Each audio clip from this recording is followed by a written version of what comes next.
Good morning to all. आज के इस वीडियो में आप सभी का हार्दिक स्वागत है। आज हम फंडामेंटल राइट्स में ही आगे बढ़ते हुए स्वतंत्रता के अधिकार के बारे में अध्ययन करेंगे। पहले हम जानेंगे कि स्वतंत्रता क्या है। स्वतंत्रता मानव जीवन की वे दशाएं हैं जिनमें व्यक्ति अपना स्वाभाविक विकास करता है। स्वतंत्रता के अधिकार का भारतीय संविधान के भाग 3 व आर्टिकल 19 से 22 में उल्लेख किया गया है। आर्टिकल 19 में 6 प्रकार की स्वतंत्रताओं का उल्लेख है। आर्टिकल 20 में अपराध के लिए दोष सिद्धि के संबंध में संरक्षण, 21 में जीवन का अधिकार, 21 क में शिक्षा का अधिकार व 22 में अपराध की कुछ दशाओं में गिरफ्तारी व निरोध से संरक्षण। आइए अब हम इनका एक एक करके अध्ययन करते हैं। आर्टिकल 19 को भी दो भागों में बांटा गया है, यानी इसमें दो खंड है, आर्टिकल 19(1) व 19(2). तो पहले हम आर्टिकल 19(1) के बारे में चर्चा करते हैं।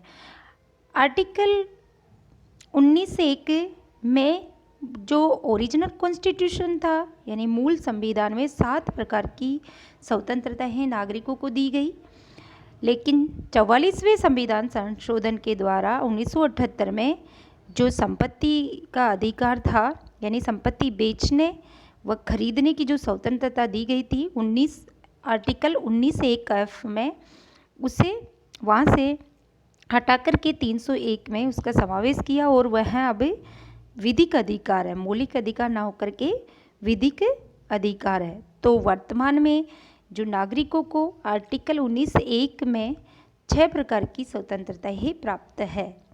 तो सबसे पहले आर्टिकल 19(1)(a), यानी इसमें भाषण व अभिव्यक्ति की स्वतंत्रता प्राप्त है, यानी प्रत्येक नागरिक को अपने विचार प्रकट करने का अधिकार है, यानी बोलने की आज़ादी। वैसे भी लोकतंत्र का एक अपरिहार्य लक्षण है और मानवता का एक महत्वपूर्ण गुण भी है। भाषण एवं अभिव्यक्ति की आज़ादी का अर्थ है कि कोई भी नागरिक किसी भी तरीके से अपने विचारों को अभिव्यक्ति दे सकता है, वह चाहे तो बोल करके, वह चाहे तो लिख करके, पत्र छपवाए या चुप रहे, मौन रह करके भी वह उसकी आज़ादी है। सुप्रीम कोर्ट के द्वारा अपने दिए गए कई बार निर्णयों के माध्यम से इसमें कुछ और भी अधिकारों को जोड़ा गया है, जैसे प्रेस की स्वतंत्रता। प्रेस की स्वतंत्रता का अलग से है, किसी भी मौलिक अधिकार में उल्लेख नहीं है। अगर कभी पूछा जाए कि कौन से अनुच्छेद में इसका उल्लेख है, तो 19(1)(a) ही इसका आंसर होगा। तो प्रेस की स्वतंत्रता से तात्पर्य यह है कि किसी भी समाचार को छापने, प्रसारित करने और किसी भी घटना के संदर्भ में दृष्टिकोण व्यक्त करने से हैं, और वो हो इलेक्ट्रॉनिक व प्रिंट दोनों मीडिया के माध्यम से हो सकता है। सूचना का अधिकार को भी इसी में शामिल किया गया है कि जो भी सरकारी जानकारी है वो नागरिकों को प्राप्त करने का अधिकार। अब दूसरी स्वतंत्रता जो है वो है 19(1)(b) में शांतिपूर्ण एवं बिना हथियारों के सम्मेलन का अधिकार। सभी नागरिकों को शांतिपूर्ण तरीके से भारत भूमि के किसी भी भाग पर सम्मेलन करने का अधिकार प्राप्त है, जो बिना हथियारों के होना चाहिए। लेकिन वो जुलूस निकाल सकते हैं, नागरिक प्रदर्शन कर सकते हैं, सभा कर सकते हैं, लेकिन इसमें हड़ताल का अधिकार नहीं शामिल है। तीसरी जो स्वतंत्रता है वो है समुदाय या संघ बनाने की स्वतंत्रता। इस आर्टिकल 19(1)(c) में इसका उल्लेख किया गया है और यह अनुच्छेद समस्त भारतीय नागरिकों को अपने कोई भी संगठन या संघ बनाने का अधिकार प्रदान करता है, स्वतंत्रता देता है। इस अधिकार के बिना लोकतांत्रिक प्रक्रिया टफ हो जाएगी और इसीलिए जैसे मजदूरों के संगठन बनते हैं, कर्मचारियों के भी संगठन बनते हैं, दबाव समूह का निर्माण होता है, जो राजनीतिक पार्टियां बनती है, और 1971 जो अमेंडमेंट हुआ था उसके द्वारा 2011 में उसमें सहकारी समिति का निर्माण भी समुदाय निर्माण की ही स्वतंत्रता में शामिल हो गया है। आगे है 19(1)(d), जिसमें भ्रमण की स्वतंत्रता है कि भारत में सभी नागरिकों को भारतीय क्षेत्र में कहीं भी बिना किसी रोक टोक के भ्रमण करने की यानी घूमने की स्वतंत्रता है। कोई भी राज्य अन्य राज्य के निवासियों को आने जाने से रोक नहीं सकता। आगे 19(1)(e), इसमें निवास करने की यानी बस जाने की स्वतंत्रता है, यानी किसी भी भारतीय नागरिक को भारतीय क्षेत्र के किसी भी भाग में निवास करने का और वहाँ मतलब पूरी तरह से बसने की आज़ादी है, कहीं पर भी बस करके किसी की भी अनुमति लेने की उसमें आवश्यकता नहीं है।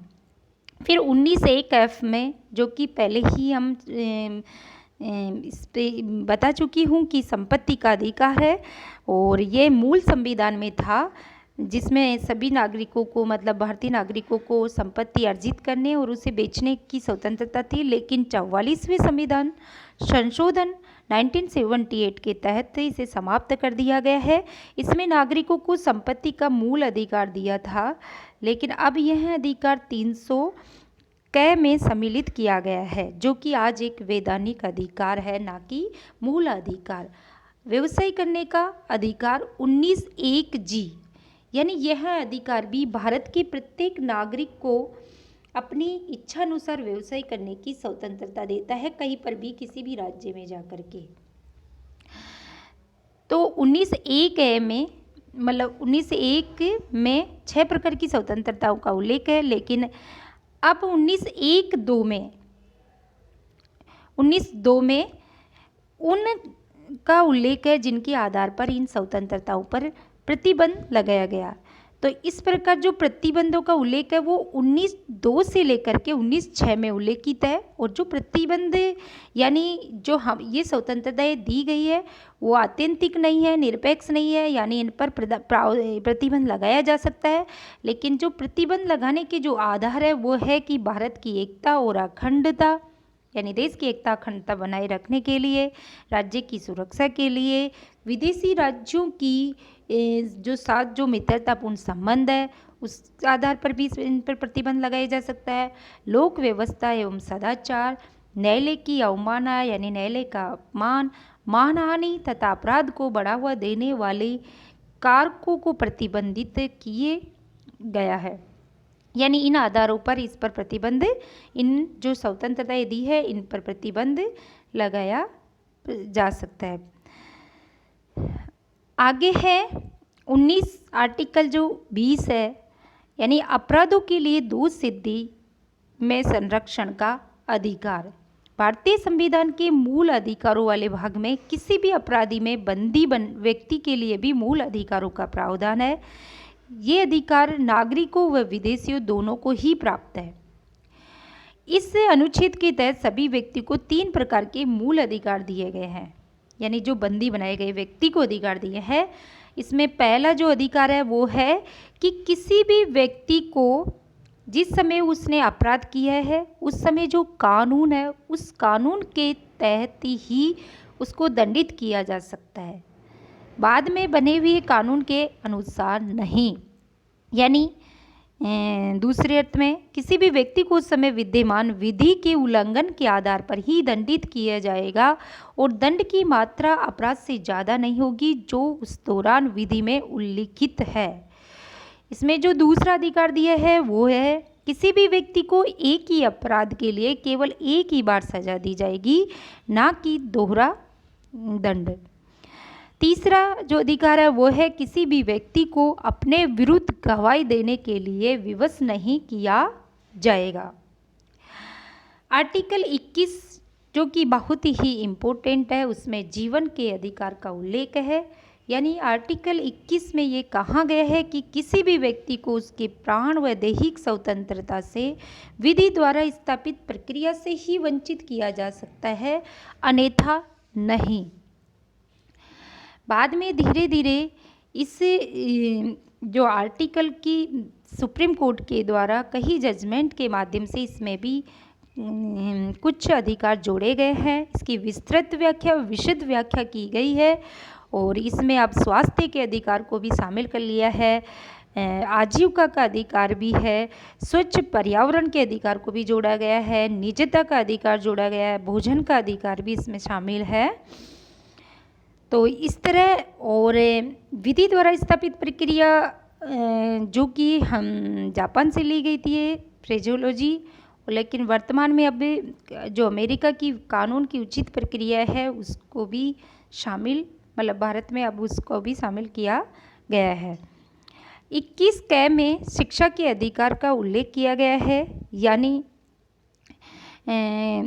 86वें संविधान संशोधन 2002 के द्वारा मूल अधिकार के भाग 3 में 21 से जोड़ा गया है और उसमें शिक्षा के अधिकार को शामिल किया, यानी 6 से 14 वर्ष के बच्चों को निःशुल्क व अनिवार्य शिक्षा का अधिकार दिया जाएगा। राज्य का ये दायित्व है। फिर आर्टिकल 22 में कुछ दशाओं में गिरफ्तारी और निरोध से संरक्षण है, यानी यदि किसी व्यक्ति को गिरफ्तार किया गया है तो उसे अधिकार है कि उस गिरफ्तार व्यक्ति को 24 घंटे के अंदर मजिस्ट्रेट के समक्ष प्रस्तुत करना होगा, उसे गिरफ्तारी किए जाने के कारणों से अवगत कराना होगा कि किस कारण से उसे गिरफ्तार किया गया है, और उसे अपना मनपसंद का वकील करने का अधिकार है, सलाह लेने का अधिकार है। लेकिन यह जो व्यवस्था की गई है वो एक तो जो शत्रु देश के नागरिक है उन पर लागू नहीं होगा, और एक निवारक निरोध के अंतर्गत जो बंदी बनाए गए हैं उनके लिए नहीं होगा। निवारक निरोध से तात्पर्य यह है कि किसी भी व्यक्ति को किसी भी अभियोग के लिए दंड देना नहीं है, अपराध के लिए दंड देना नहीं है, बल्कि उसे अपराध करने से रोकना होता है। इसका उद्देश्य यह होता है कि शक के आधार पर पहले उसे गिरफ्तार करना, ताकि कोई बड़ा अपराध होने से रुक जाए। तो इसलिए यह शासन के हाथ में एक ऐसा यंत्र है जिससे अपराध की आशंका मात्र पर ही व्यक्ति को अदालती जांच के बिना ही बंदी या नज़रबंद रखा जा सकता है। लेकिन ये भी ध्यान रखिएगा कि केवल 3 महीने तक इसमें नज़रबंद रखा जा सकता है। उसके बाद यह आवश्यक है कि सलाहकार बोर्ड की समझौते के बाद ही मतलब उसे जो नज़रबंद आगे उसकी बढ़ा सकते हैं। मतलब 3 माह से अधिक के निवारक निरोध के तहत बंदी रखता है तो उसके लिए उसे एक बोर्ड के समक्ष प्रस्तुत करना होगा, और जिसका अध्यक्ष हाई कोर्ट के न्यायाधीश की योग्यता रखने वाला व्यक्ति होगा, और उसकी अनुमति के बाद ही व्यक्ति को 3 महीने से ज़्यादा मतलब नज़रबंद रखा जा सकता है। तो एक तरह से निवारक नज़रबंदी बनाने का आधार यही है कि राज्य की सुरक्षा, लोक व्यवस्था और समुदाय की जो आवश्यक सेवाओं की पूर्ति करना, बनाए रखना, रक्षा, विदेशी संबंधी मामले, इसके लिए ये व्यवस्था की गई है। और निवारक निरोध के संबंध में कानून बनाने की शक्ति संसद और राज्य विधानसभा दोनों को ही है। संविधान सभा में इस बिंदु पर अत्यधिक विवाद भी हुआ था कि क्या निवारक निरोध जैसे प्रावधानों का उल्लेख मूल अधिकार के भाग में तार्किक है। यदि तत्कालीन परिस्थितियों की ओर ध्यान दिया जाए तब तो विध्वंसकारी तत्वों से नवजात गणतंत्र को बचाने के लिए राज्य को यह शक्ति प्रदान करना आवश्यक था। इसके लिए किसी भी अन्य देशों से तुलना करना तार्किक नहीं है, क्योंकि प्रत्येक देश की परिस्थितियां भिन्न भिन्न होती है। अतः निवारक निरोध संविधान में एक अनिवार्य दुर्गुण के रूप में है, परंतु समकालीन समय में जहां राज्य की अत्यधिक सुरक्षा को अलगाववादी और जैसे आतंकवादी इत्यादि तत्वों से खतरा, तो वहाँ इस मतलब विधि की प्रासंगिकता आज भी है। Thank you so much.